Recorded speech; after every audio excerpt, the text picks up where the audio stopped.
I'm also proud that today we're signing a letter of acceptance to build a Qatari Emeri Air Force facility at the Mountain Home Airbase in Idaho. The location will be host a contingent of Qatari F-15s and pilots to enhance our combined training, increase lethality, interoperability. It's just another example of our partnership. And I hope you know, Your Excellency, that you can count on us.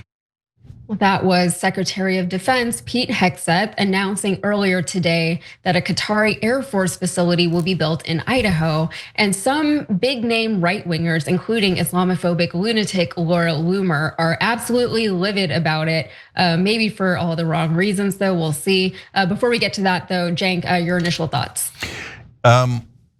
This America First is going great. Okay, there's complexity to this. What did they actually get? We'll explain in a minute. Yep. So the announcement comes shortly after Qatar helped to broker the ceasefire deal between Hamas and Israel, which Hegseth mentioned during his press conference with his Qatari counterpart. It said no one other than President Trump could have achieved the peace, what we believe will be a lasting peace in Gaza, and Qatar played a substantial role from the beginning, working with our folks to make sure that came about. I'm not sure why he's still campaigning for Trump to have a Nobel Peace Prize because he just lost it. So the facility will house Qatari pilots training to fly F-15 fighter jets, but Hegseth didn't say how many Qatari F-15s would be based there or when it would become operational. So we don't have a whole lot of information yet. It is worth noting, however, that Qatar is home to America's biggest military base in the Middle East. Nonetheless, it has raised more questions about Trump's very cozy ties to Qatar, which, if you recall, gifted him a $400 million jet earlier this year. And at the time, we were all wondering, like, what are we gonna give them in exchange for that jet? I guess now we know. And the right-wingers are worried that this is a sign that America is devolving into some kind of Islamic Sharia law state. And nobody is more furious than Laura Loomer, who absolutely just crashed out on Twitter or X earlier today after Hegseth's announcement. She tweeted about it over and over again, and we're gonna show you just a few examples. So it started with this one. She said, "What the hell is going on? We would all like to know. Why are we trying to train more Muslims how to fly planes on US soil? Didn't we already learn our lesson? Why are we encouraging more Islamic infiltration of our country by the funders of Hamas and the Muslim Brotherhood? This is very bad for national security. Qatar is one of the largest funders of Islamic terror. Now they're being rewarded by getting a Qatari Air Force base in Idaho. This is outrageous. We're allowing the Islamic enemy to gain so much ground in our country, and I will never support this."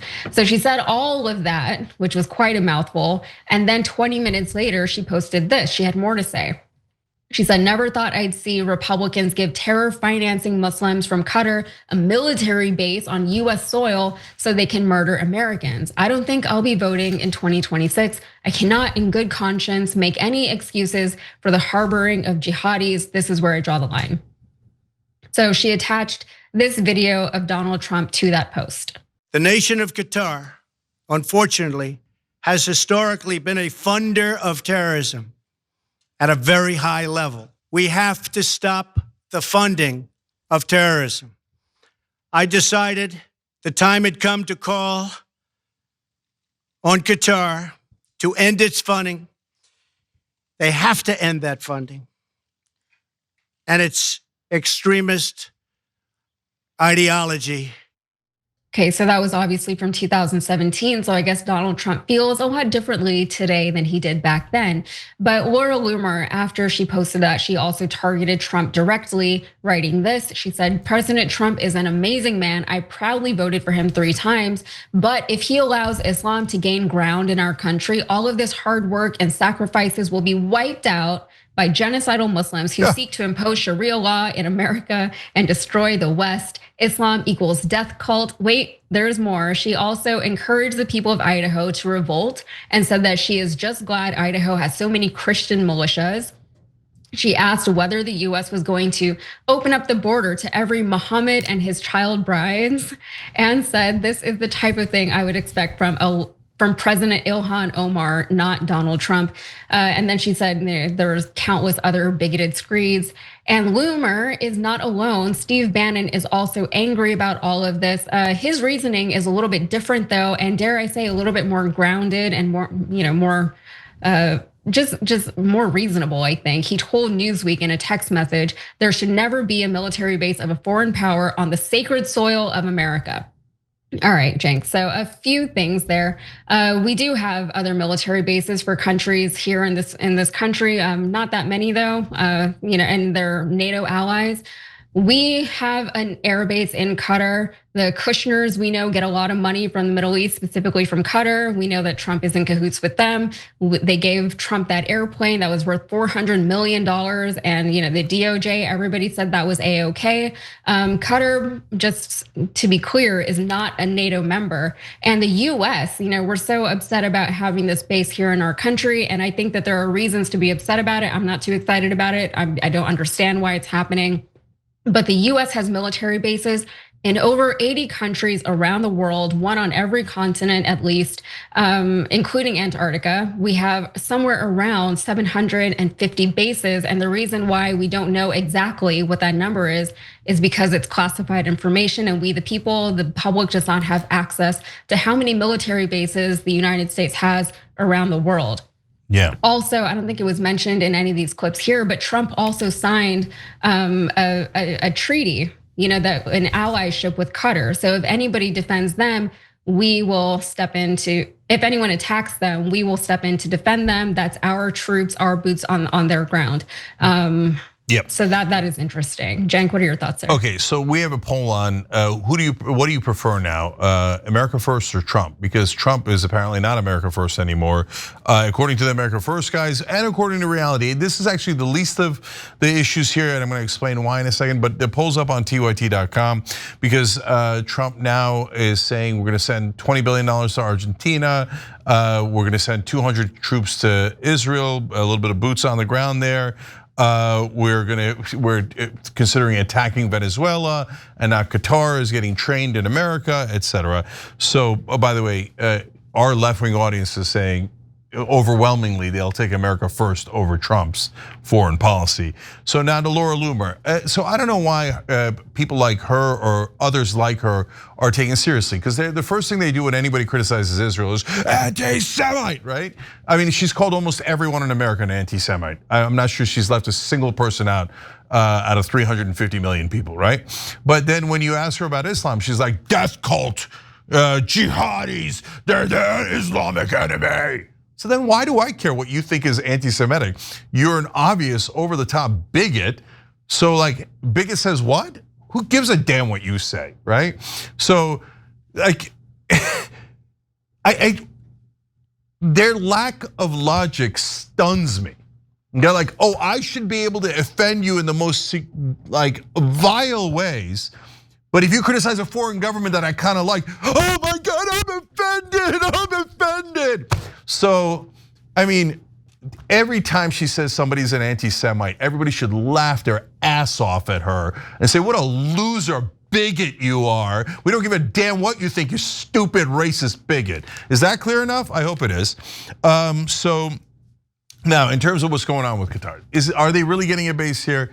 I don't know why people keep saying it that way, because no, of course they're not. It turns out that a lot of countries, not just NATO countries, yes, also Singapore has the same kind of deal that Qatar is getting now. I'm going to tell you why they got that deal, Qatar did, in this case, but Singapore, Turkey, Italy, Finland. I mean, once the Finnish had it, we were finished anyway.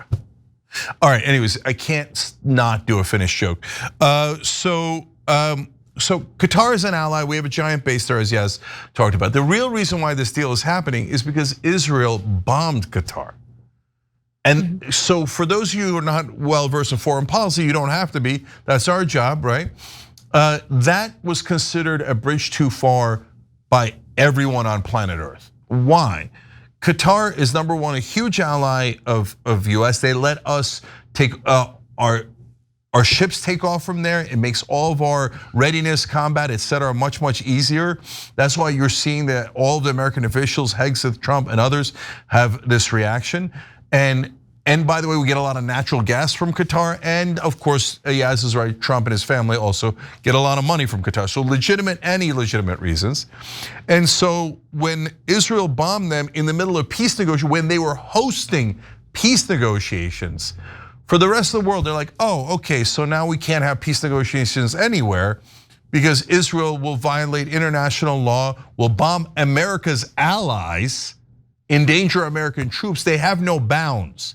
So Qatar was furious. So we might have lost that base.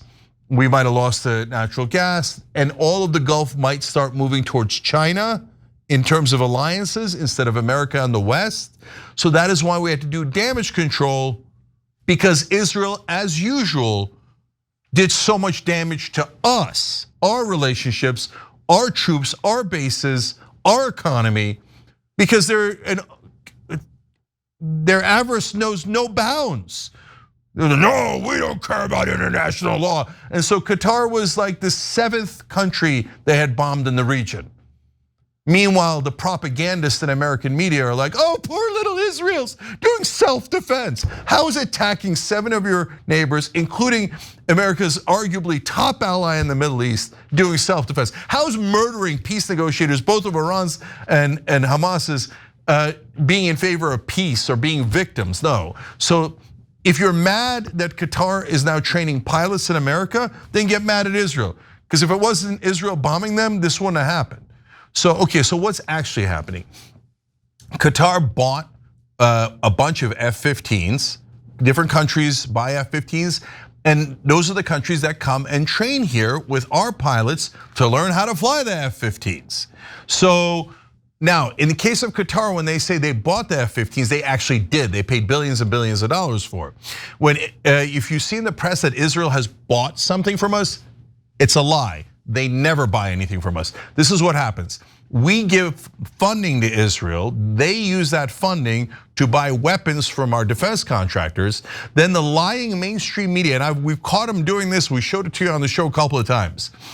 They all go, oh, Israel has bought billions of dollars of weapons from America. Wonderful Israel, look at them buying our stuff. And then page, paragraph A17, or in a lot of the articles, in most of the articles, they never, ever clarify. They didn't buy a thing. No, we bought it for them. We gifted it to them. And of course, that only applies to Israel. Everyone else has to buy it, and Qatar did buy it. So they've got to have the pilots trained. They're going to train in Idaho. So look, I care about America's sovereignty deeply. So I'm on guard for all of these countries infringing on our sovereignty.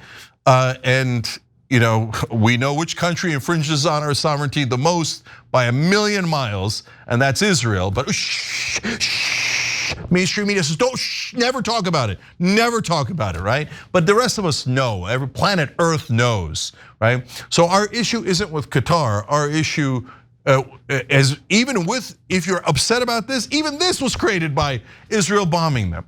So at the end of the day, if folks from Singapore and Finland and Qatar come to train on planes they bought, it's not the end of the world. That's my conclusion. Yeah, and the Islamophobia is strong with this entire narrative, and it's come back in a way that I haven't really seen recently. I mean, it's always been there, but this feels like a lot, right? There was a lot of Islamophobia in those tweets that we read. And it's also interesting because just a few numbers, there is approximately, in the US, the Muslim population here is approximately 1.3% of the entire population. That's roughly like 3.5 million people. And that is compared to 67% Christian. So 1.3% compared to 67%. And it's like between the 1% transgender population and the 1% Muslim population, the Christian right is obviously, to them so unsafe because of these very, very minute populations that coexist in this country. And I'll say real quick, I think that they target these smaller populations because a lot of the people who engage with this kind of content, this kind of transphobia or Islamophobia, have probably never meaningfully met a Muslim person or a transgender person. So these are easy populations to fearmonger over, especially when the majority of the people who are listening to you live in more rural, homogenous communities. And Muslims and transgender people, they're so obviously different from the Christian majority But the reality is, like I live in a Texas suburb, and if you go to the mall, there are plenty of Muslims just walking around shopping or whatever, and most people don't even notice them because the Muslims are not at the mall yelling about jihad or whatever it is that they think that Muslims are actually doing. And there's a thing that happens, and I don't think it's fair that this happens, but a lot of times whenever you are Muslim, right?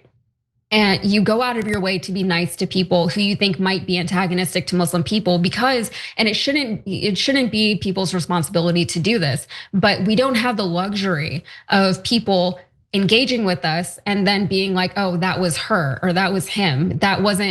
We're seen as a representation of our entire people. Anyone who remotely looks like us or sounds like us or has a name similar to us, in the future, that person will say, oh, I met a Muslim once and she was nice to me and she was, normal or whatever it is that they want to say. Whereas, if they had a bad interaction with a Muslim person, then that's how they're going to assume everybody is in that population. And a lot of minority populations feel this pressure.